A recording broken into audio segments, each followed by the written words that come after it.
Hello అందరికీ. ఈరోజు paneer mushroom fry సింపుల్గా ఎలా చేయాలో చూద్దాం. ఈ ఫ్రై అయితే అన్నిటితో చాలా బాగుంటుంది. మ్యాక్సిమం ఒక 20 మినిట్స్లో చేసేయచ్చు.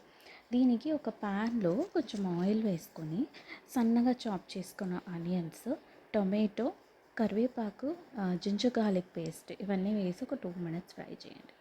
నెక్స్ట్ దాంట్లోకి బాగా వాష్ చేసి కట్ చేసి పెట్టుకున్న మష్రూమ్స్, మనకి ఏ షేప్ కావాలంటే ఆ షేప్లో కట్ చేసుకోవచ్చు.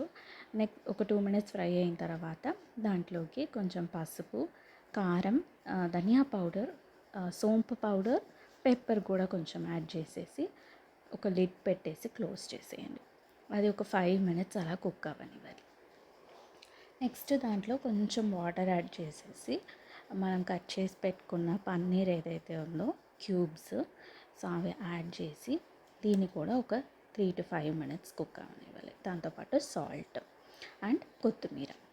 సో ఇది పన్నీర్ త్వరగానే కుక్ అయిపోతుంది కాబట్టి ఒక 5 మినిట్స్లో అయిపోతుంది. ఇలా డ్రైగా కూడా బాగుంటుంది. మీకు కావాలంటే కొంచెం వాటర్ కూడా యాడ్ చేసి డైల్యూట్ చేసుకోవచ్చు. ఇది జస్ట్ అలానే కూడా తినడానికి చాలా బాగుంటుంది. ట్రై చేసి చూడండి. Thank you for watching.